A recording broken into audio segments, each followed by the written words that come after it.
what else do you want to ask? You make the job very easy here. Do you still, when you get up in the morning, speaking of getting up in the morning, when do you start writing? What time do you start writing? And people are always interested, you writing on an electric typewriter now? No, I have 3 typewriters.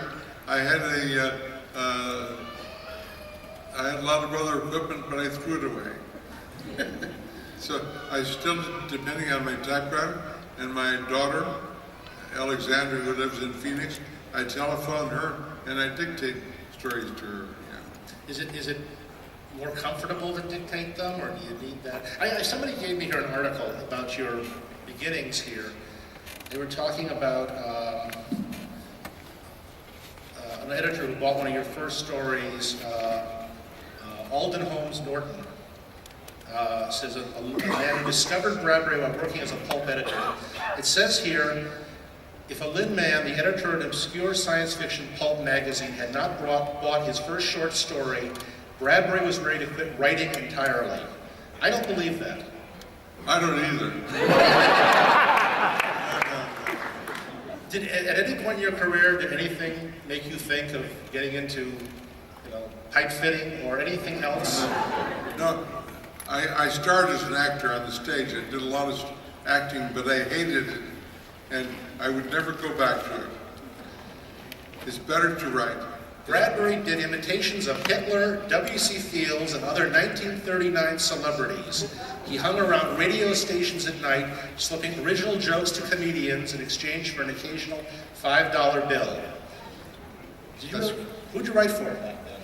I wrote for Burns Nell. Those of you who know the Burns Nell.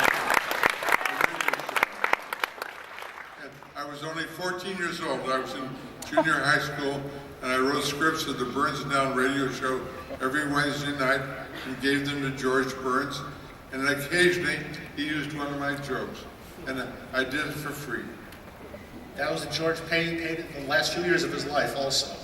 It says here, quote, he was the most obstreperous, boisterous, raucous, exuberant kid I ever met, Forrest J. Ackerman recalls. And let's say hello to the god of science fiction, Mr. Forrest J. Ackerman.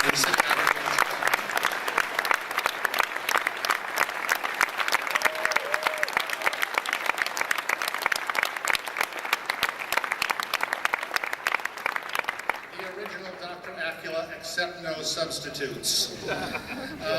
He made himself known at the restaurant where the Laskus regularly met by frequently performing the old water glass and card trick, in which he placed a card atop a glass brimful of lime juice, tipped the glass over, put it on a table upside down, and removed the card. Remember that? And you hung around Clifton's. Tell us about Clifton's cafeteria, because I just went there last week.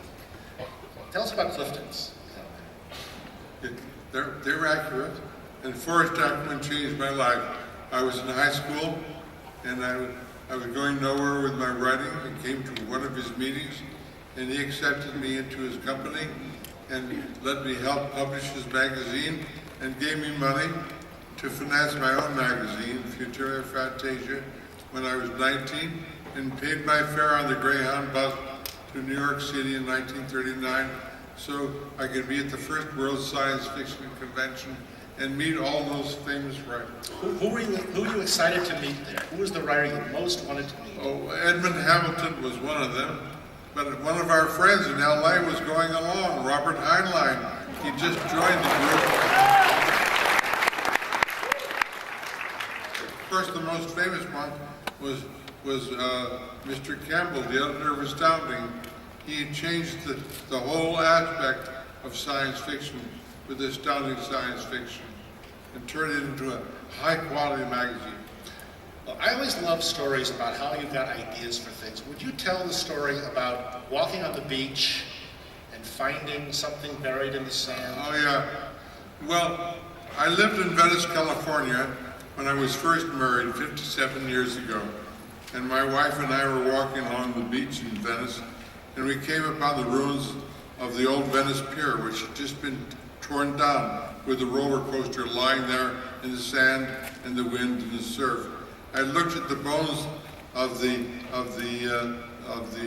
collapsed roller coaster, and I turned to my wife and I said, I wonder what that dinosaur is doing lying here on the beach. She was very careful not to answer. And so I went home, I went to bed, and in the middle of the night, something woke me up. Something called to me. I sat up in bed, looked out the window, rain and mist and fog, but way out in the Santa Monica Bay, the foghorn was blowing over and over and over again. And I sat there and I said, my God, that's it. I knew what that dinosaur was doing on the beach. The dinosaur heard the foghorn blowing. Thought it was another dinosaur risen from a billion years of slumber and came swimming for an encounter with this other beast and discovered it was only a foghorn and a lighthouse. The whole thing impossible. And the dinosaur tore the lighthouse down and died of a broken heart on the beach. The next morning I got out of bed and wrote The Beast from 20,000 Fathoms. And it changed my life.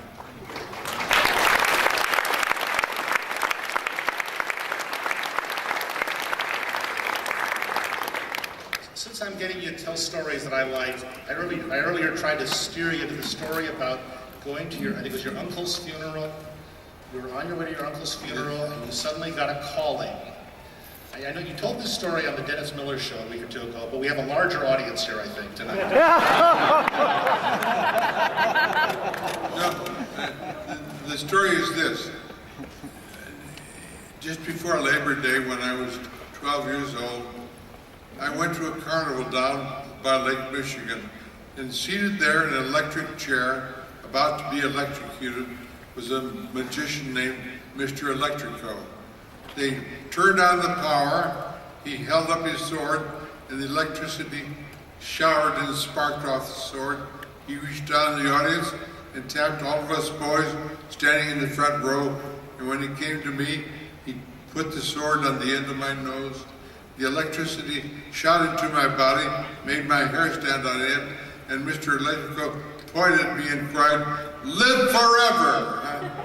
And I thought, my God, that's great advice. How do you do that? How do you do that? Well, the next day was the funeral of one of my favorite uncles. And on the way back from the graveyard, I suddenly said to my father, "Stop the car. I gotta get out." He said, "What do you mean? You gotta go to a wake for your uncle?" I said, "No, stop the car. I gotta get out." So he stopped the car. I got out. My father drove away angrily because I was speaking up at the age of 12, being independent. And I ran down the hill because at the bottom of the hill, I saw the tents and the flags of the carnival. I knew that Mr. Electrico was there and that maybe he could tell me how to live forever. Because he said it to me the night before, didn't he? So I ran to the carnival, and there was Mr. Electrico sitting on a bench as if he were waiting for me. And I got very shy because I couldn't very well go up and say, "How do you live forever?" And I pulled a magic trick out of my pocket and I offered it to Mr. Electrico. I said, "Will you teach me how to do this?" He said, "Give it to me." So he took this trick, he showed me how to do it. He looked into my face and he said, "Would you like to meet some of these strange people over here in this tent?" I said, "Oh yes, sir." He said, "Come on, let's go." So he walked me over the tent and he hit it with his cane and he shouted, "Clean up your language, clean up your language." And he took me in to meet the skeleton man and the fat woman and the illustrated man and all the acrobats and smaller magicians. And then we walked down the shore and we sat on a sand dune and he let me talk my large philosophies while he talked his small ones. In the middle of our conversation, he suddenly leaned forward and said, "You know, we've met before." I said, "Oh no, sir, I don't know you. I've never met you before." He said, "You were my best friend in the Battle of the Ardennes Forest outside Paris in 1918, and you were wounded, and you died in my arms during that battle in Paris in 1918. But now here you are back in the world, and with a different name and a different face, but the light shining out of your face is the soul of my dead friend in 1918. welcome back to the world. Now, why did he say that? The night before he said, live forever. Now he is telling me that I lived before, 15 or 16 years before. So when I left Mr. Electrico, I went and stood by the carousel and watched the horses going around and around to the music of beautiful Ohio. And I stood there, a 12-year-old boy, and cried. I couldn't stop crying. I knew something had happened to me, that my encounter with Mr. Electrico had told me something I didn't know, that maybe I knew how to live forever. And I went away from that encounter. I traveled with my parents to Tucson the next day, lived there for a year. But during that year, I began to write my short stories every day of my life. And every day since then, during the last 75 years, I've written all because of that encounter with Mr. Electrico.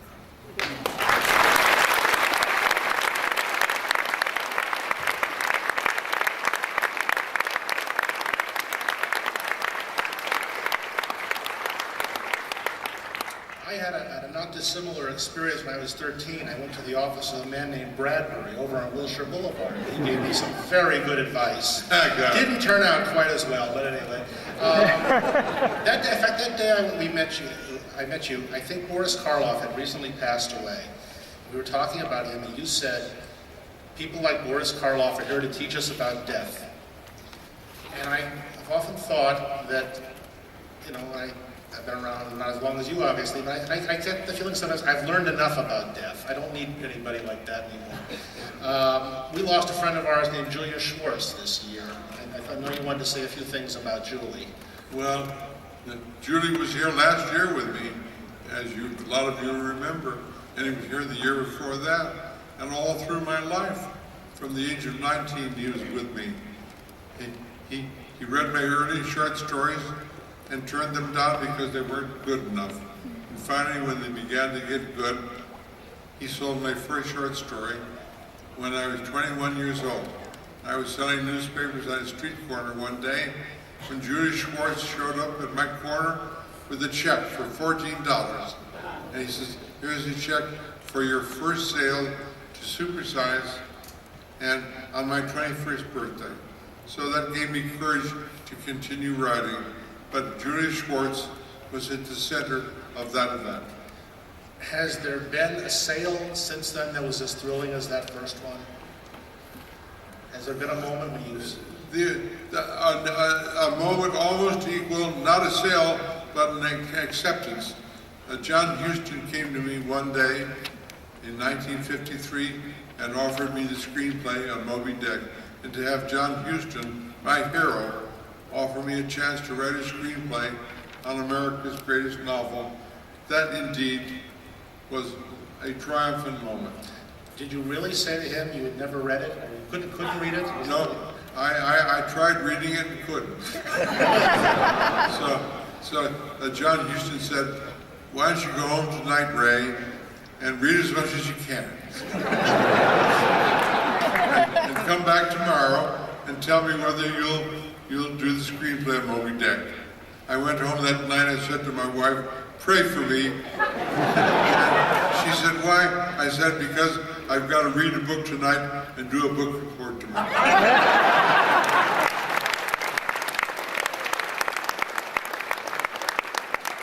We have some microphones set up in the aisles if anybody else would like to have the thrill that I'm having now of asking questions of this gentleman. Over here, sir. Okay, one thing that's puzzled me in reading all of your books that I have is, who is Clarice? This person just asked, who is Clarice? Who is Clarice McClellan in Fahrenheit 451? I'll be damned if I know. I don't, and most of the characters in my books are me. In Something Wicked, both boys, Will and Jim, are me, the two halves of myself. And the father is my father. The librarian in the town library is my father. And I'm so glad to have discovered when the book was published and I began to reread it, I started crying and I said, My God, I put my father in the book, and I didn't realize